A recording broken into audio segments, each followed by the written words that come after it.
The sun was barely rising over the flat horizon of North Texas, painting the sky in soft oranges and grays, when Joe Bailey stepped out onto his porch for what felt like the last time. The boards creaked under his boots, the same porch he'd stepped onto every morning for over 50 years. In the distance, a gentle snort broke the morning silence. Dusty was already by the gate, his head lowered, tail flicking slow and steady, as if he knew something was different. Joe walked down the steps slowly, shoulders heavier than usual. The chill in the air wasn't from the cold, it was from the weight of what he was about to do.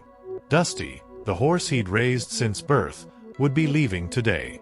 A rancher from the next county was coming to take him. A good man, reliable. But still, it felt like betrayal. Mary had loved that horse. She'd picked his name, tied that little blue ribbon on his halter the day he turned one. That ribbon was still there, weathered and frayed. He reached the gate, and Dusty stepped forward. The horse nudged Joe's shoulder gently, the same way he always did when he sensed something wrong. Joe swallowed hard. "You know, don't you?" he whispered, voice rough. He tried to laugh, but it cracked halfway out. "Just a dumb old horse, huh?" But deep down, he knew better. That animal had been there when Mary passed, when Tom stopped calling, when Lisa moved 3 states away, when Danny disappeared for almost 4 years. Dusty was more than a horse. He was the last piece of something whole. Joe opened the gate and stepped back, waiting. But Dusty didn't move. He stood still, planted like a tree. Eyes locked on Joe. Ears forward. Muscles tense. Joe clicked his tongue and waved him on, but the horse took one stubborn step forward, toward the house, not away from it.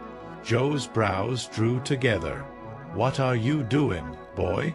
Dusty let out a deep, huffing breath and stopped at the porch stairs. Tied to Dusty's halter, just beneath that frayed ribbon, was something Joe hadn't noticed earlier, a folded piece of paper. His stomach turned cold. His fingers trembled as he untied it. It was old, yellowed at the edges, handwriting in faded ink. It was Mary's. And suddenly, everything around him, the sale of the farm, the goodbye, Dusty's refusal to leave, began to shift in his mind like pieces of a puzzle he didn't know he was solving. Joe's hands trembled as he unfolded the old paper, the corners flaking slightly from age. The handwriting was unmistakable, neat, careful, with the slight slant Mary always had when she was being thoughtful. He stepped slowly onto the porch, lowering himself into the creaking rocking chair, the same one she used to sit in every morning with her coffee. Dusty stood at the bottom of the steps, unmoving, as if he understood that what was about to be read wasn't meant to be rushed. Joe drew in a long, shaky breath and began to read. "Joe, if you're reading this, it means you're about to do something that breaks your heart. Maybe it's selling the farm, maybe it's saying goodbye to Dusty, or maybe both. I know you. You keep everything bottled up like a storm behind your eyes. But if you found this letter, I want you to stop for a minute and remember something." Joe paused, feeling a knot rise in his throat. The ink had faded slightly, but the words hit like thunder in his chest. "Dusty isn't just a horse, Joe. He's a promise. The day our youngest, Danny, left without saying goodbye, you went out to the barn and didn't speak for hours. I found you crying in his stall. That horse stood by you when I couldn't find the words. He's been carrying something with him ever since, something I think only you could understand when the time was right. I tied this letter to his halter that same week, just in case. Because I knew, someday, you'd be standing right here, trying to let go when your heart isn't ready." Joe lowered the letter for a moment, rubbing his eyes with the back of his hand. He hadn't thought about Danny in months, maybe years. The boy had left after an argument that had burned bridges none of them knew how to rebuild. Mary had always believed he'd come back. Joe, not so much. He folded the letter slowly and looked down at Dusty, who remained perfectly still. "What are you trying to tell me, old friend?" he whispered. The sound of tires on gravel snapped him out of the moment.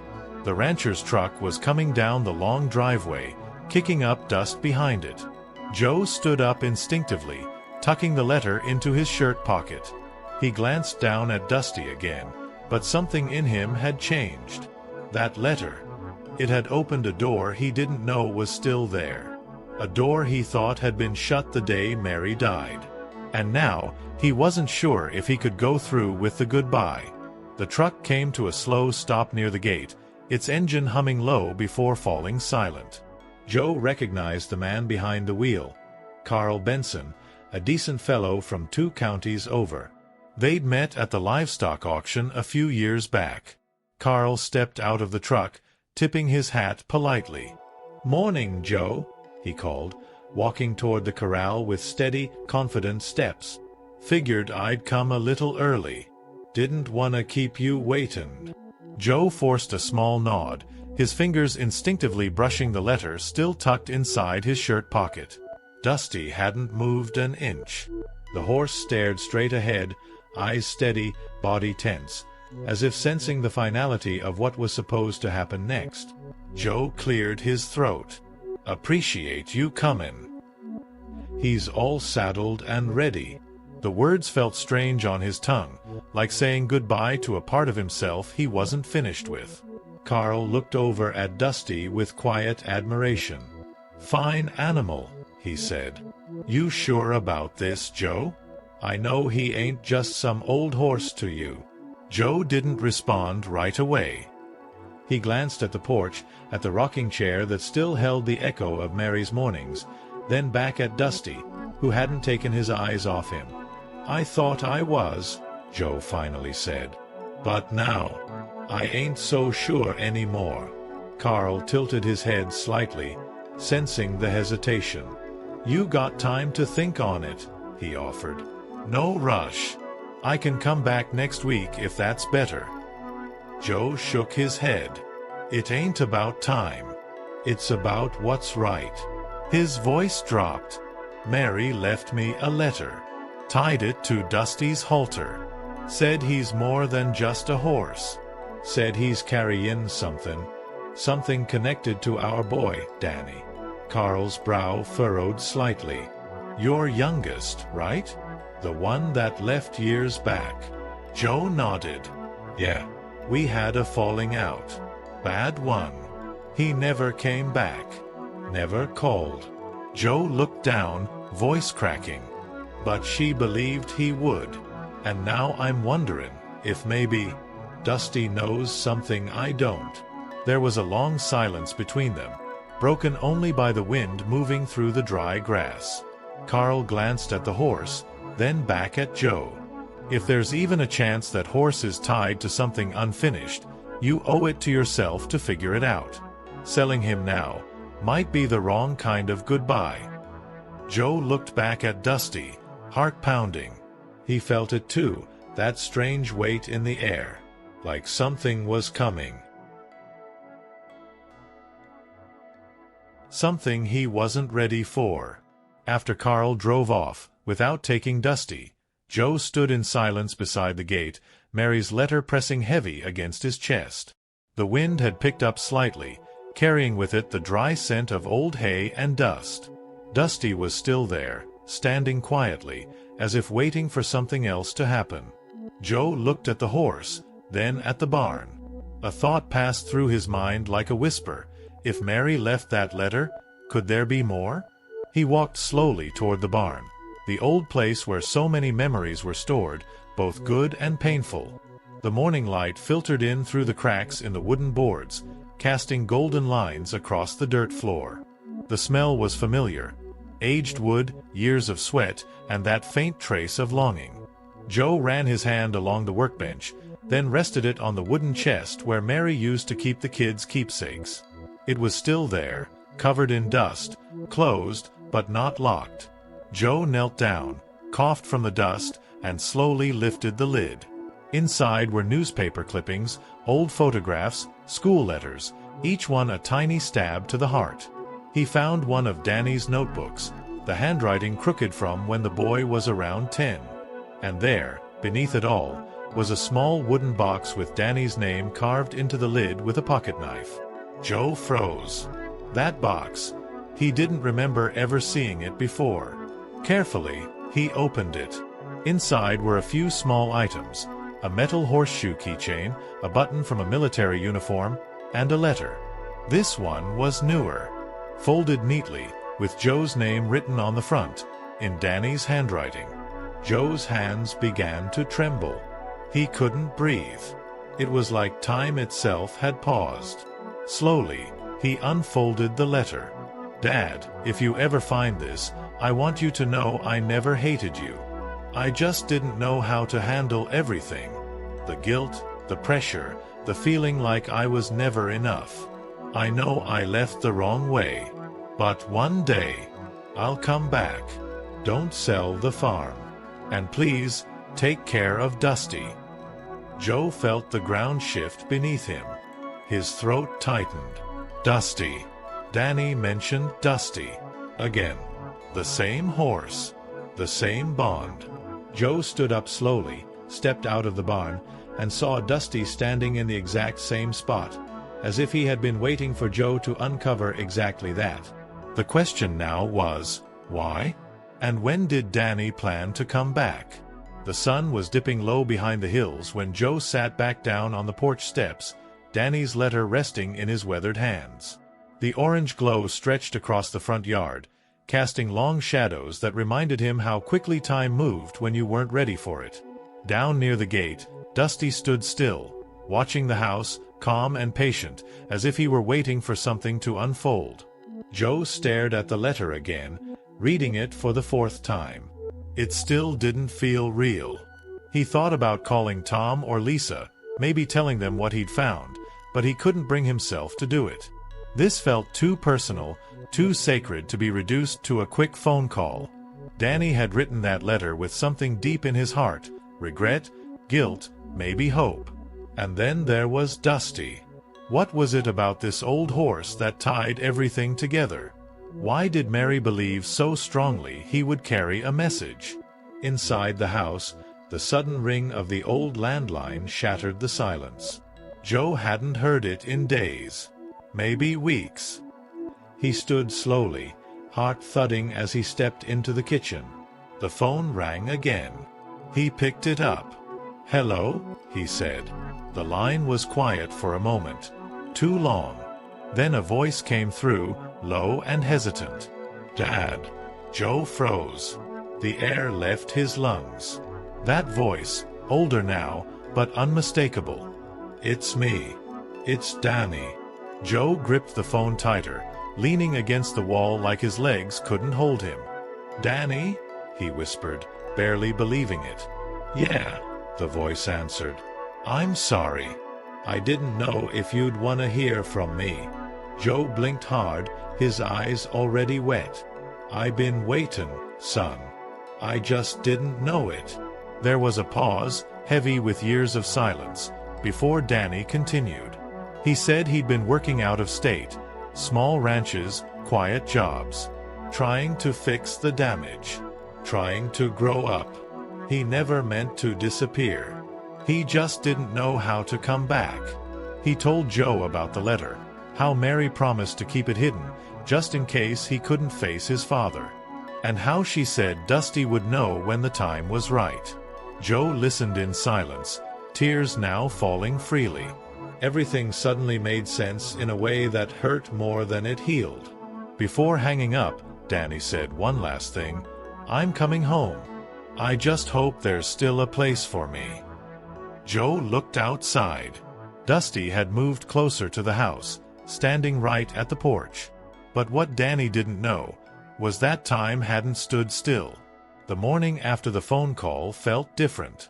The light came in softer, the wind a little slower, as if even nature was holding its breath. Joe stood by the kitchen window with a cup of black coffee, watching Dusty graze near the fence. Every part of him was torn. A part of him was filled with hope, a flicker of something he thought had died with Mary. But another part, the older, quieter part, was afraid. After all this time, who exactly was coming back through that gate? He spent the day walking the property, not doing much of anything. Just thinking. Every post in the fence, every crack in the porch boards, carried memories. He could see Danny as a boy, chasing Dusty through the pasture, laughing so hard he'd fall in the mud. He could see Mary, waving from the porch, apron tied around her waist, calling them in for supper. That life was gone. But maybe, just maybe, it wasn't over. Joe walked into the barn and pulled down an old blanket from the shelf. He dusted off the cot in the corner, just in case Danny needed a place to sleep. The house had a guest room, but Joe knew Danny might want space. After all, it wasn't just the years apart that built a wall between them, it was the silence. The harsh words spoken long ago still echoed somewhere in the rafters of the barn. But Joe was ready to break that silence, even if it came out clumsy and slow. Around sunset, he stood by the gate again. Dusty approached and nudged his shoulder gently, the same way he had the morning Joe tried to say goodbye. "You knew all along, didn't you?" Joe murmured. The horse blinked slowly, steady and calm, as if to say yes.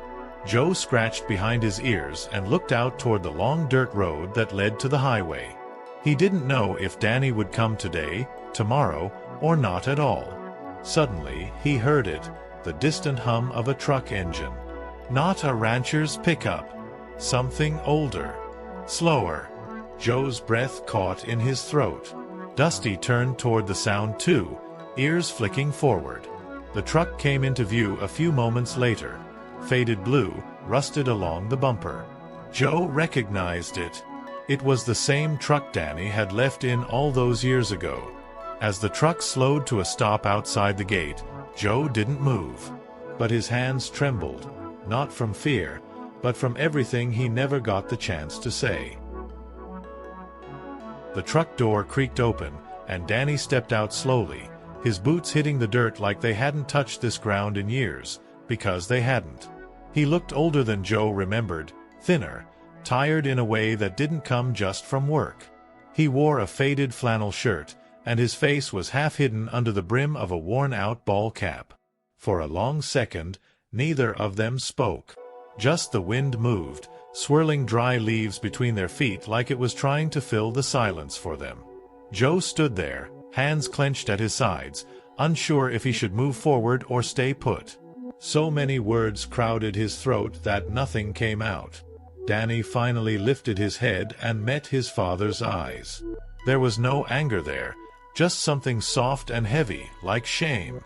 "I didn't think I'd make it this far," he said, voice rough from the road and maybe from emotion. Joe swallowed hard, then nodded. "Well, you did." Danny glanced around the property, taking in everything he hadn't seen in over a decade. The trees looked smaller now, the barn older. But Dusty looked just the same. The horse stepped forward slowly, almost cautiously, until he was face to face with Danny. The younger man smiled, barely. "Hey, boy," he said softly, placing a hand on Dusty's nose. "You waited, huh?" Dusty leaned into the touch without hesitation, like he'd never forgotten. "I found the letter," Joe said suddenly, breaking the stillness. "And the box in the barn. Your mother, she held onto all of it." Danny nodded slowly, his eyes welling up. "She always said one day you'd find it when it mattered most." Joe looked down. "I should have gone after you," he muttered. "I should have written, called, something. But I was proud. And scared." Danny blinked fast, fighting back tears. "I was too. Maybe more scared than proud." They stood in silence again, father and son, closer now than they'd been in years, but still unsure how to cross the final gap. Joe finally gestured toward the house. "There's coffee on. Barn's got a cot if you want your space." Danny smiled faintly. "Coffee sounds good. Real good." And just like that, it wasn't perfect, but it was something. A beginning. As they walked toward the porch, side by side, Dusty followed behind them like a guardian, silent, steady, and sure. But deep down, Joe couldn't shake the feeling that this homecoming still had one more truth to reveal. The old kitchen hadn't changed. Same checkered curtains, same chipped ceramic mugs in the cabinet. Danny sat at the table while Joe poured 2 cups of coffee, the silence between them now less about tension and more about unfamiliarity. Dusty waited outside the screen door, his shadow visible through the mesh. "She used to sit right there every morning," Joe said, pointing to the chair Danny had chosen. "That was your mama's spot." Danny looked down at his cup. "I still hear her voice sometimes, when I close my eyes."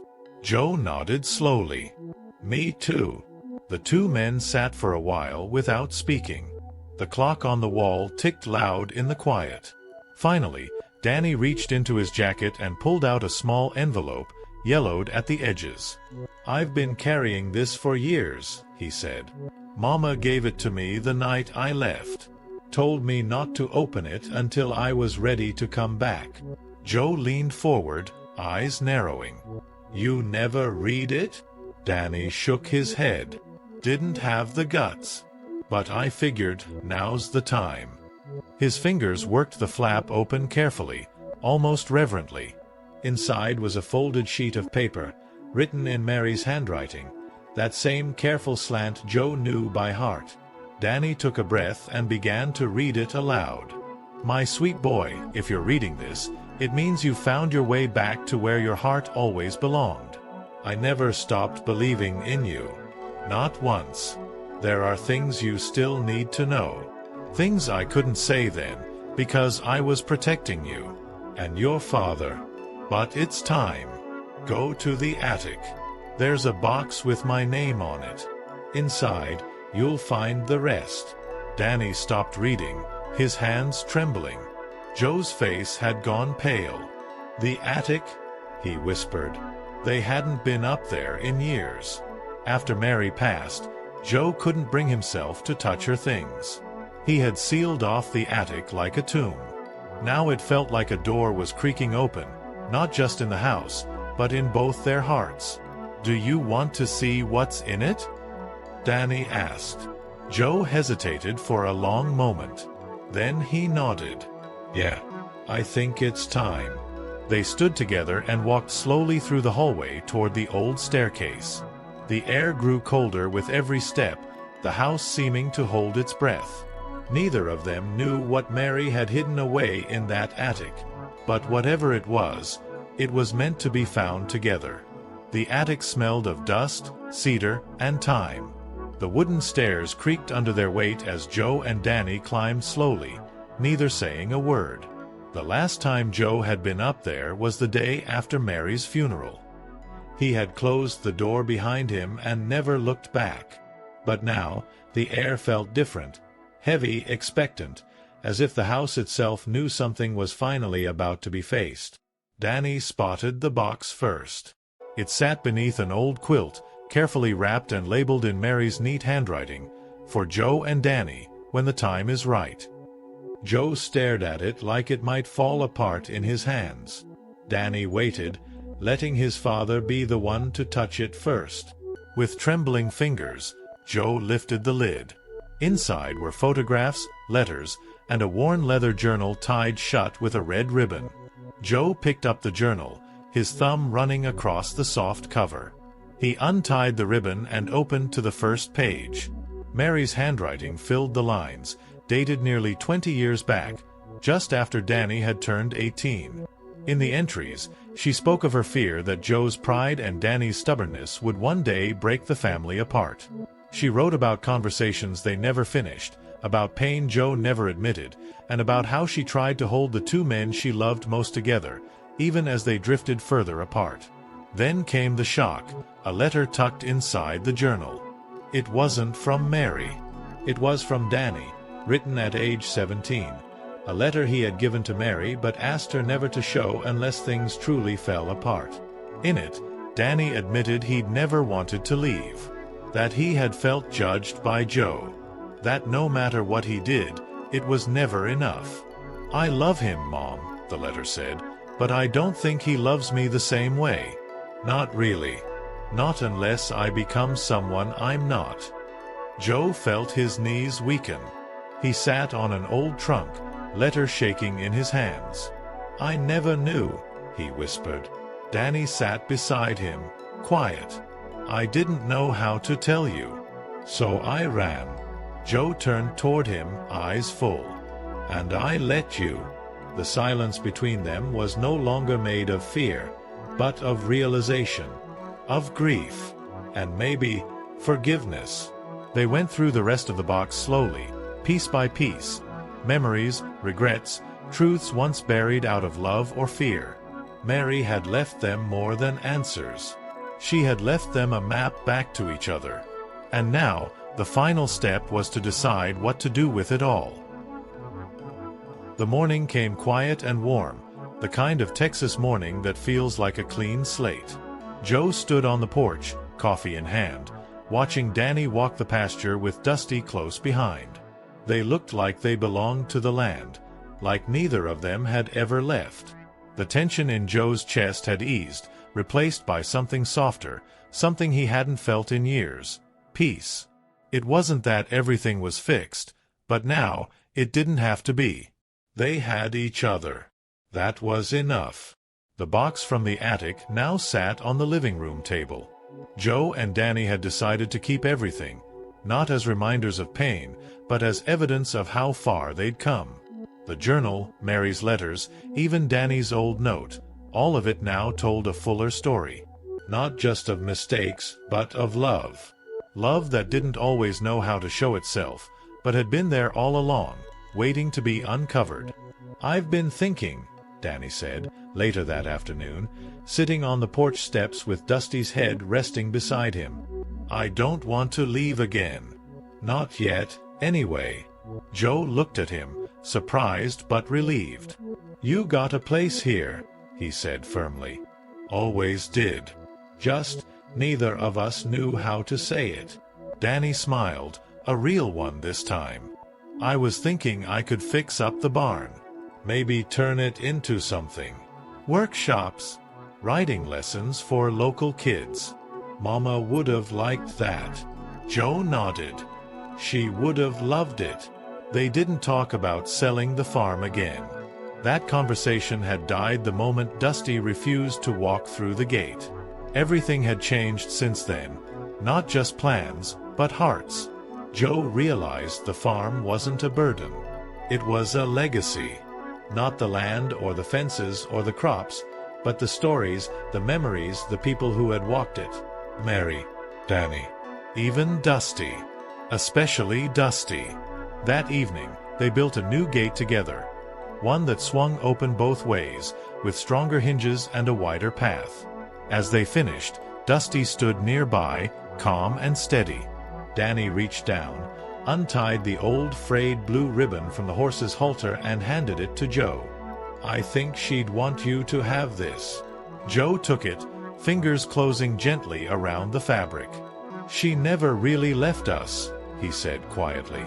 "She just waited for us to catch up." As the sun dipped low, casting golden light across the field, Dusty trotted freely through the new gate, not to leave, but just to roam. And this time, no one stopped him. Because now, he knew he could always come home.